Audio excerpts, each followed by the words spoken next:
Chers amis, chers auditeurs de Radio JM, bonjour, Monique Nakache à l'antenne pour Paris Culture et Spectacle. Alors, nous allons démarrer cette émission avec la présentation du One Woman Show. Je veux parler de Judith Mergui, qui nous vient tout droit d'Israël. Judith, bonjour, ma nishma. Monique, bonjour. Alors Judith, avant tout, je voudrais que tu te présentes aux auditeurs de la radio, nous dire un petit peu qui tu es. Après, il y aura d'autres questions pour présenter. Ce sera une première émission avant de faire une émission plus conséquente avec du son dans quelques semaines. Avec un grand plaisir. Et ben donc, comme vous l'avez dit, je m'appelle Judith Mergui et je suis comédienne. Je suis montée en Israël après les cours Florent il y a 7 ans. Et j'ai ensuite intégré un conservatoire national d'art dramatique en Israël juste après la fin de mon Ulpan. J'ai par la suite directement commencé ma carrière en hébreu au théâtre à Tel Aviv, ainsi qu'à la télé où je joue dans la série Zaguri Imperia, qui est une énorme série israélienne. Et puis en parallèle, je me suis appliquée à l'exercice de l'écriture de mon premier One Woman Show, Inchalia, qui joue en Israël et qui fait un vrai carton et qui du coup part en tournée très bientôt. Alors Judith, qu'est-ce qui t'a amené à avoir cette envie de faire ce spectacle? Bien, ce spectacle, moi je menais une carrière vraiment réussie en Israël et je me sentais vraiment comblée. Mais en parallèle, j'avais la sensation que tous les francophones qui montaient en Israël avaient cette envie de pouvoir aller au théâtre, et parfois en hébreu, c'est pas forcément évident dans les premiers temps de l'Alia, ou alors des fois on a envie d'entendre des choses dans sa langue maternelle. Et j'ai voulu mêler mon envie de parler de mon expérience d'Alia et de pouvoir en même temps offrir un vrai spectacle d'humour à tout ce public qui avait envie de sortir au théâtre. Il est vrai que comme ça a très très bien marché, sachant que les francophones d'Israël et les Français ou les Belges et les Suisses sont quand même très liés, le spectacle a fait parler de lui et donc très rapidement il y a eu une envie que le spectacle s'exporte. Même si les gens n'avaient pas encore fait l'Alia, ils avaient envie d'en entendre parler, envie de rire de ce processus et de pouvoir en entendre parler et passer un moment tous ensemble. Alors Judith, le titre, Inchalia. Oui, eh bien, écoutez, ce jeu de mots est né tout simplement, je l'explique souvent dans les interviews, parce que certains se demandent s'il y a un rapport avec peut-être la relation, le conflit israélo-palestinien ou la relation juif-arabe, tout ça, pas du tout. L'expression Inch'Allah en arabe, qui veut dire Dieu est grand, est devenue complètement universelle aujourd'hui. Et je tout simplement eu envie de l'associer avec le jeu de mots sur le mot Aliyah, parce que je pense que quand on monte en Israël, ou quand on pense un jour y monter, on a tous envie que Dieu nous accompagne et que tout se passe bien, voilà. Bravo. Alors Judith, les dates de la tournée?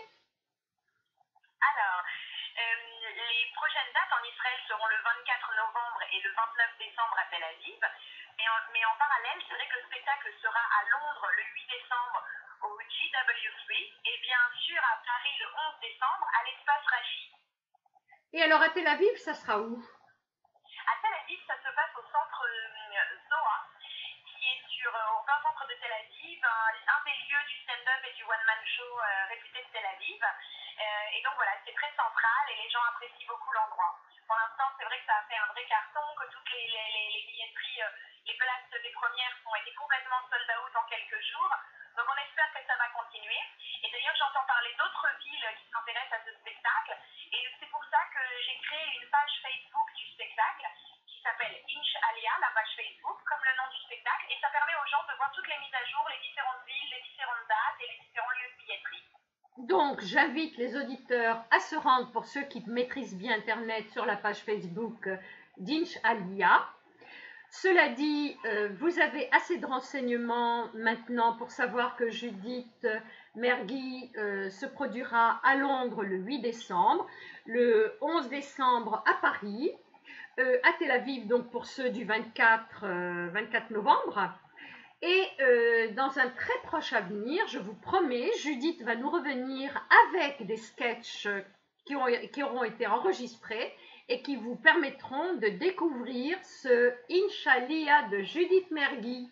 Judith, Be'atzlacha, merci. À très bientôt Merci. Sur les ondes. Merci beaucoup, Monique. Merci. Leishtamea. Je vous propose un petit intermède musical avec Ronnie Alter dans Feeling Good de Nina Simone, avant de reprendre avec l'étude d'une trilogie particulièrement intéressante.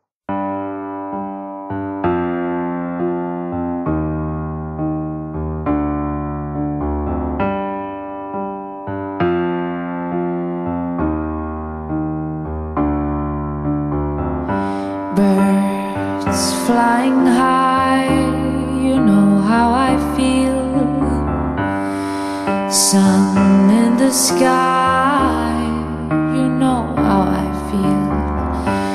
Breeze drifting on by, you know how I feel. It's a new dawn, it's a new day, it's a new life for me. Feeling good.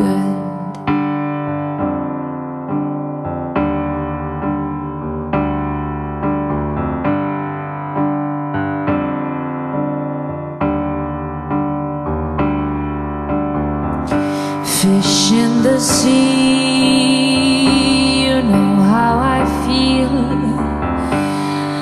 River running free, you know how I feel.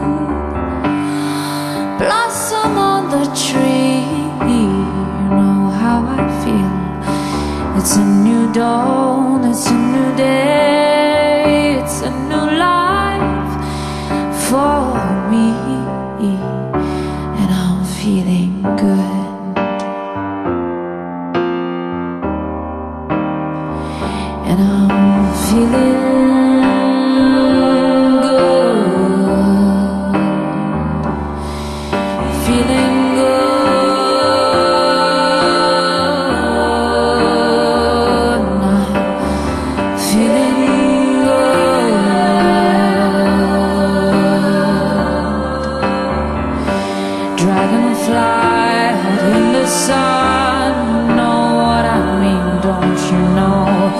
butterflies all having fun, you know what I mean. Sleep in peace when day's done, that's what I mean.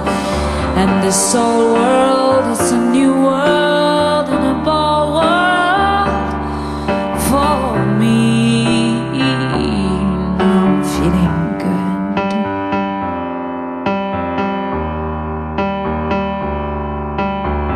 Stars, when you shine, you know how I feel.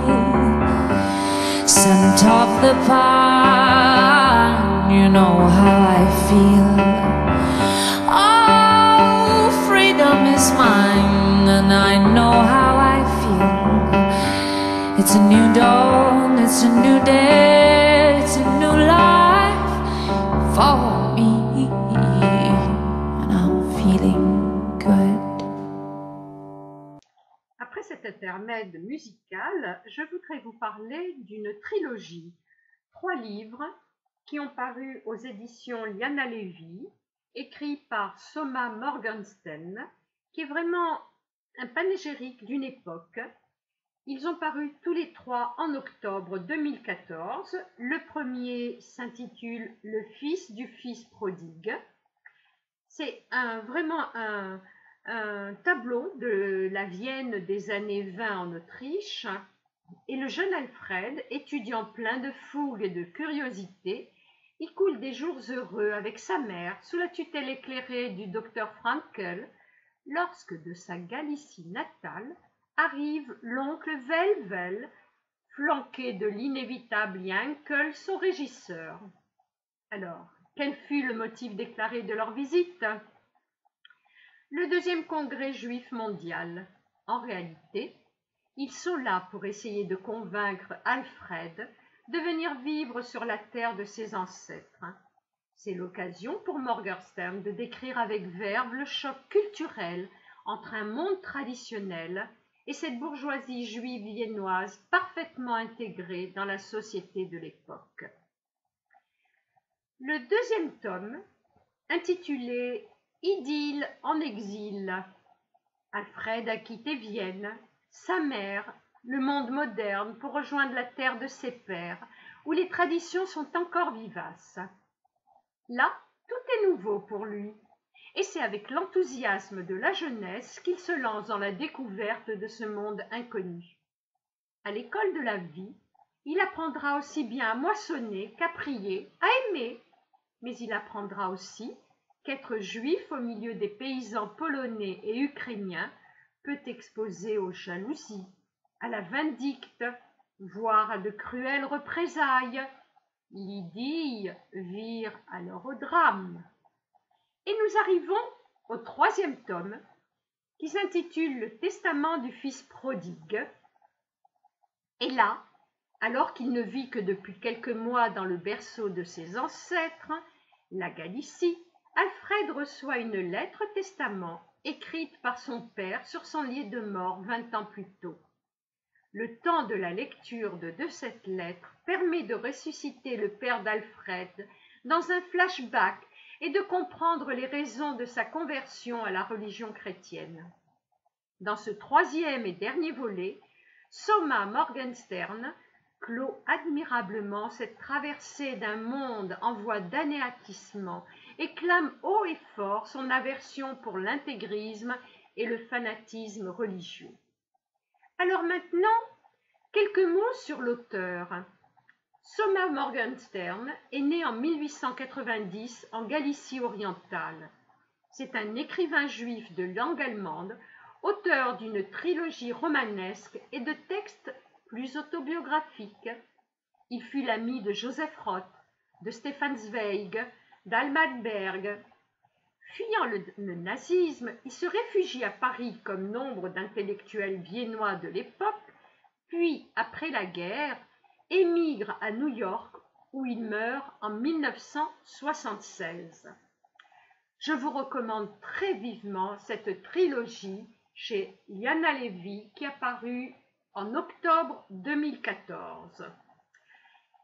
Avant de vous quitter, je voudrais dire merci à Elal de nous permettre d'être chez nous, loin de chez nous, Achi Baolam.